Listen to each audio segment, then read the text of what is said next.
Salut tout le monde, on se retrouve enfin pour une nouvelle vidéo voiture.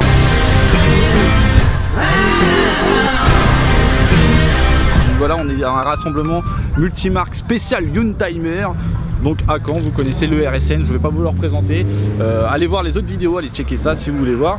Donc spécial Youngtimer. Donc Youngtimer, qu'est-ce que c'est? Tout le monde a sa propre définition. Alors on va faire un truc nouveau sur la chaîne. Parce que je sais que vous aimez bien quand je donne la parole aux gens. Parce que en fait vous voulez juste que je ferme ma gueule. On va poser la question aux gens, qu'est-ce qu'une vraie Youngtimer? Pour voir vraiment voilà, ce qu'ils en pensent.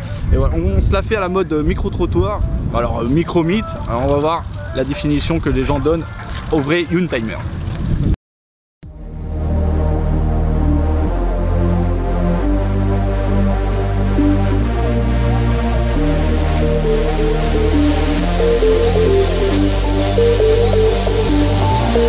I got two phones, one for the plug and one for the load. I got two phones, one for the bitches and one for the dough. Think I need two phones. Lamp popping, I'm ring, ring, ring. Got money while it ring, ring, ring. Rap jumping, I'm ring, ring, ring. I got two phones, one for the plug and one for the load. I got two phones, one for the bitches and one for the dough. Think I need two phones. Lamp popping, I'm ring, ring, ring. Got money while it ring, ring, ring. Rap jumping, I'm ring, ring, ring. One for the plug and one for the load. I got two phones, one for the bitches and one for the dough. Think I need two more.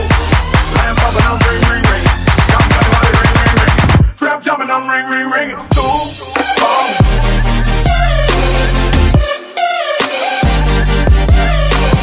Two phones. Got money while it ring, ring, ring. Trap jumping, I'm ring, ring, ring. On représente. Alors on va lui poser la question, il est en train de nettoyer, on va le déranger un peu. Bonjour. Qu'est-ce qu'une vraie Youngtimer pour toi? Putain. Alors voilà. Tout une avec oui merde. Alors pour toi, qu'est-ce qu'une vraie Youngtimer? Une vraie Youngtimer? Oh putain, j'étais pas prêt. Youngtimer, bonne question. Oh là, j'en sais rien. Tu connais le terme quand même? Je me suis jamais posé la question. En fait, ouais, je suis un peu perdu avec ce terme-là en fait. Ouais, beaucoup de monde sont perdus par rapport à ça. Milieu 80 jusqu'à milieu 90. Hein. D'accord, donc ça peut être toutes les bagnoles. Non, déjà. Voilà, déjà il y a une sélection dans le temps. Période, tu vois. Ouais, la période. Après, je pense il faut qu'il y ait eu un petit engouement sur la voiture. Par définition, par le magazine, c'était une voiture des années, oh, je vais dire une connerie, 80-90. Ouais, 80-90, ouais. Stock. Faut que ça soit stock. Les Youngtimer stock. Donc si c'est préparé, c'est pas Youngtimer. Moi j'irais plus loin, j'irais même jusqu'à tuning mais d'époque, tu vois, avec des pièces d'époque. Alors qu'est-ce qu'une Youngtimer? Qu'est-ce qu'une Youngtimer? Une vraie hein. Bon, je sais, elle va savoir répondre. Qu'est-ce qu'une vraie Youngtimer? Il me regarde direct. Alors on est tombé sur une bande complètement débile. Question, j'en suis sûr, ils ont la bonne réponse. Alors, le caméraman, s'il te plaît, cadre. Qu'est-ce qu'une vraie Youngtimer pour vous les gars? C'est une voiture qui a marqué les esprits pendant sa jeunesse. Pareil, mais il faut que ça soit un minimum sportif. Une Golf 1. D'accord. Pas les autres? Non, pour moi c'est juste les Golf. D'accord, ok. Bon, là on a un pro, on a un pro Volkswagen. Et toi? Je sais pas moi. C'est pas, et toi? Qu'est-ce que... Pas trop non plus comme ça. Okay. Mais par contre, tu sais que ça a été sorti par les Allemands, le terme Youngtimer. Tu savais? Ouais, mais pour moi c'est que les voitures allemandes de toute façon, mais en particulier les Volkswagen. Ok, d'accord. Bon bah, ok, bah va te faire enculer. Une voiture qui reflète l'état d'esprit des années 80-90. Toi? Ouais, c'est ça, l'état d'esprit d'une ancienne. Ouais, tu veux pas te mouiller quoi? Il veut pas se mouiller. S'il vous plaît, on arrête de discuter de l'organisation. C'est plus important. Qu'est-ce qu'une vraie Youngtimer pour toi? Oh la vache. Un Youngtimer, c'est une voiture remarquable de son année, mais qui est jeune et pas suffisamment vieille pour être classée dans les voitures collection. Voilà, donc exactement, c'est une jeune ancienne en fait. Voilà. Youngtimer, c'est plus récent. C'est difficile hein. Carrément. C'est le bordel. Bonne question, sachant que le volant en GTI, moi je vais te dire de la sportive déjà. Donc pour toi, les Youngtimer, c'est essentiellement des sportives. Après on parle. Ouais, ça dépend. Ah, ça c'est compliqué, le terme est pas vraiment défini, mais bon.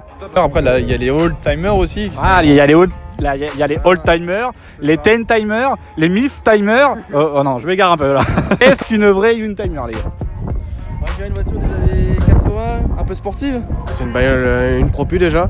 Ah ouais, carrément, là, faut que ça soit une Youngtimer, faut que ça soit une propu. Ah ouais, d'accord, ok. Bon, bah si tu veux. Hein. Pour moi, une voiture, c'est une propu. Ah, carrément. Bon. Tu vas me dire, c'est une allemande aussi, non? Oui, une allemande. Une TDI. Non, non. Pour vous, une vraie Untimer, c'est quoi? Ouais, une 30. C'est vrai, je suis d'accord. Une 30, c'est quoi? Une vraie Untimer, c'est un peu comme disait mon collègue. Pour moi, ouais, voiture des années 80, 90, qui n'est pas encore collection, mais qui va le devenir. Oui, si on parle d'Untimer, la première voiture qui vient à l'esprit. E30, parce que j'ai un E30. Moi, XGT ou 405 M16, hein, ce que j'ai aussi. Ah, une 30, pareil. Pour vous, qu'est-ce qu'une vraie Untimer? C'est une bagnole qui a de l'âge et puis qui est entretenue par son propre propriétaire. D'accord. Donc, et pour vous, ce qui vous vient quand on dit Untimer, la première voiture? Tout ce qui est 205 GTI, GT Turbo. Ah, 205, j'en ai une donc. Forcément. Pour vous, c'est pas de la branlette? Non. Oui, bah, les tarifs sont survolés. Je lance. Pas vu dans la mare, ouais. Les spéculateurs, c'est les branleurs. Donc les Untimers sont des branleurs. Non, non, non, non, j'ai pas dit ça. J'ai pas dit ça. C'est Golf Rabbit. Bon, on passe au suivant parce qu'il me casse les couilles. Ouais, ils me font chier ceux-là. La 205 GTI. C'est ta voiture? Ouais. Ah, est-ce qu'elle est Untimer? Pas encore. Pas encore. Donc c'est une future Untimer. Voilà. Donc ça va prendre de la valeur. Ouais. La première voiture qui te vient à l'esprit. La 205 GTI 16. Et ça, c'est unanime, tout le monde dit ça. La E86. 240Z. Ah, donc vous êtes Untimer côté Japon. Parce que souvent, Untimer, on assimile ça c'est aux voitures européennes. Donc d'ailleurs, toi, t'importes une AE86. Ouais, t'as une page pour te suivre, page Facebook. Vas-y, c'est quoi? Projet 86 sur Facebook. Voilà, donc allez voir, c'est vachement intéressant. Là, actuellement, son AE86, ça se trouve dans l'océan, je sais pas où, là, en Inde, du Sri Lanka. Voilà. Donc vous pouvez la suivre à chaque destination, c'est très intéressant. Première voiture qui vous vient à l'esprit? Moi, ça va être les Golf 1 ou 2. La première voiture qui me vient à l'esprit, même si je connais la réponse. 205 GTI. Ouais, forcément. Moi perso, l'Untimer, c'est tout ce qui est voiture un peu d'époque rallye, quoi.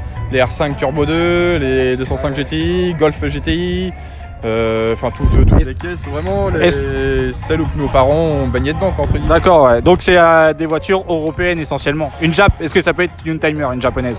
J'ai moins l'esprit d'Untimer sur une Civic par exemple qu'avec une Super 5, quoi. Ouais, bah de toute façon, comme je vous ai dit, c'est un terme qui a été plus ou moins inventé et chacun donne sa propre définition. Donc voilà, je te remercie. Les collections historiques. Ça, alors t'en as qui sont collections et t'en as qui sont encore Untimer. Ça dépend du modèle et de l'année de sa sortie. Comme vous avez pu voir, les Untimer, chacun a sa propre définition. En vrai, plus ou moins, donc des voitures des années 70 à début 90. Donc Untimer, ça veut dire en fait jeunes anciennes, donc c'est des voitures qui ne sont pas encore rentrées dans la phase ancienne, donc ils appellent ça simplement Untimer. Ça a été inventé, le terme a été sorti pour la première fois en Allemagne pour ceux qui achetaient les voitures d'occasion des années 70 à 90, donc ils ont donné ce terme là, Untimer. Donc c'est un terme qui a été totalement créé et qui a été démocratisé en France par le magazine Untimer il y a 5 années de ça, je crois, environ. Donc voilà, le terme est arrivé en France à partir de là. Donc chacun a sa propre opinion. Donc ça peut être des voitures populaires, donc par exemple un Scénic des années 90, ça peut être considéré en Untimer. Ça peut être, pour beaucoup de gens, c'est plus des voitures qui ont marqué l'esprit, donc des voitures de sport. Mais il n'y a pas de règle en ça. Donc tout le monde fait ce qu'il veut avec ce terme-là. Appelez votre 205 Untimer parce qu'apparemment c'est une Untimer. N'appelez pas votre 406 Coupé Untimer parce que c'est pas une Untimer. Enfin bref, voilà, ça permet de la vendre plus cher, donc c'est de la branlette. Mais je rigole, muchachos. Maintenant qu'on a retiré de l'argent, on va aller bouffer une petite crêpe et on va aller voir quelques Untimer présents à ce rassemblement. Le propriétaire, vous nous la présentez, on va vous faire 2-3 petites voitures histoire de voir. Donc, mon petit caméraman que vous connaissez, caméraman qui me suit dans la journée, le gars Johan, avec son petit frère qui connaît tous les modèles. Refais, c'est pas passé. Qui connaît tous les modèles, donc est-ce que tu connais les modèles des Untimer? Non, du coup. 70 et 90. Non, et tout ça parce qu'il m'a écouté tout à l'heure. Bon allez, on va aller voir quelques bagnoles. Donc on va présenter cette Golf 1, c'est ça, MK1? C'est une Golf 1 à la base 1 litre 1 Rabbit de 1983. C'est pour ça qu'il y a le lapin, le petit lapin. D'accord. Plein dans le Untimer là. C'est ça, en plein dedans. C'est pour ça que j'ai pris cette année là justement. Donc, pour que ça soit pile dans le... Ouais voilà, qu'on soit dans l'esprit Untimer à fond quoi. 50 chevaux à la base. Ouais. Et là... ça fait pas beaucoup là. Non, c'est pas... Mais bon, on s'en fout. C'est le plaisir de rouler dedans. Voilà. C'est le plaisir. Exactement. Et puis là, il y a un petit 16 soupapes Golf 2 dedans. À la base, le KR, il fait 139 chevaux. Ah ouais. Et là, il a été réalisé tout ça, donc je dois dépasser gentiment les 139 chevaux. Ouais, ça doit pas être trop mal. Hein. C'est sympa, dégueu, ouais. On se posait cette question-là. C'est pour les vitres teintées, non? C'est un petit. Non, c'est les petits accessoires qu'il y avait à l'époque. Ah, il mettait ça à l'époque? Ouais, à l'époque, ouais, pour tout ce qui est chien et tout ça. Ah, limite là. Hein. C'est toujours. Moi, j'adore les Golf MK1 quand ils sont rabaissés et puis élargis derrière. C'est vraiment génial. Donc, bah merci. Et ben, voilà. Merci à toi. C'était ton prénom? Quentin. C'était Quentin avec sa Golf MK1. Bon, là, on va reparler au taliban là, des Youngtimer juste Volkswagen. Il va nous présenter sa petite Golf Cab. C'est une voiture sentimentale surtout. Ouais. C'est une voiture pour les vacances, ça représente le soleil. Ça représente tous les bons moments qu'on passe avec les potes dedans. Regardez, il va bien avec la moi je suis en mode vacancier aujourd'hui. Là c'est bon ça. C'est un 1,8 litre. C'est un 75. Ouais. C'est naissance. Elle consomme beaucoup pour le moteur que c'est. Mais quand on est amoureux de sa voiture, on s'en fout. Hein. Donc toi tu aimes bien le terme Youngtimer pour définir ta voiture? Ouais, carrément. Le volant je l'ai changé, les jantes je les ai changées, les baguettes elles étaient noires, tout ce qui est baguettes, les absorbeurs et le pare-choc étaient noirs. J'ai repeint ça à mon garage que je suis carrossier. Ah ouais, parce qu'elle est vachement clinique niveau peinture, je vois, un beau blanc. Donc comme tu es carrossier, tu la repeins. La peluche qui était dans ma polo. Ah, et je l'appelle lèche-mur. Hein Lèche-mur je l'appelle. Lèche-mur, pourquoi lèche-mur? J'ai planté ma polo dans un mur. Petit moteur. Calme moteur. Mais on s'en fout, tu vois, dans des bagnoles comme ça, on s'en fout du moteur quoi. Quand même mis un blanc, ouais. Alors ça c'est que c'est très mauvais hein, parce que ça aspire l'air chaud. Donc tu peux perdre en perf. Ah oui, bien sûr. T'es fier de ta Youngtimer? Carrément. Je vais vous présenter donc une voiture que je connais pas du tout, une Talbot. Donc c'est considéré en Youngtimer ou en ancienne? Ah c'est en ancienne. Oui. Donc voilà, donc là on n'est plus en Youngtimer, on est passé de l'autre côté en ancienne. C'est Horizon Talbot et Six, parce que c'était avant, ça s'appelait les Chrysler, Simca, Chrysler et Peugeot a racheté sous la licence Talbot. Alors ça c'est une année 79. Ah 79, d'accord. Donc c'est dans la période du timer mais considéré en ancienne par contre. Voilà, une 7 chevaux. En boîte automatique par contre, c'est une SX. Ah, boîte automatique. Qui était très rare. Bah, c'était exceptionnel parce que vous aviez le régulateur de vitesse et l'ordinateur de bord. C'était la voiture comme la R12, comme les 204, c'était les voitures des 30 glorieuses. Hein. C'est pas beaucoup quand même, les anciens ont connu ça. Cette voiture-là, ça fait 6 ans que je l'ai. J'ai restauré entièrement, hein. Je l'ai récupéré en épave. Tout est refait à neuf. Elle est repartie pour 50 ans cette voiture-là. Alors c'est un 4 cylindres. Un 4 cylindres, 1500 cm3. Ah ouais, exceptionnel. Hein. Ah j'avoue. Donc voilà, on va s'arrêter là pour la vidéo. On a eu plusieurs définitions de chacun du terme Youngtimer. Donc voilà, faites vos propres avis, dites-le moi en commentaire pour vous qu'est-ce qu'une vraie Youngtimer. Et n'oubliez pas, le 15 juillet, je co-organise un rassemblement qui se trouvera à Mondeville, donc pour une association, donc tous ensemble pour Léo. Je m'appelle Léo, c'est 5 ans. On va faire un rassemblement de voitures le 15 juillet. Petite chose avant de se quitter là, donc j'ouvre mon Instagram, enfin je mets mon Instagram en public, je vous mets le petit lien ici, GarageBabe, ajoutez-moi sur Instagram, ils ont mis des nouvelles fonctionnalités, maintenant on peut mettre des longues vidéos, donc voilà, ajoutez-moi sur Instagram. Et attention, c'est pas moi qui va le dire, c'est... N'hésitez pas à liker si cette vidéo vous a plu et partagez, mettez des commentaires. Voilà, allez c'est bon, on se laisse là, peace.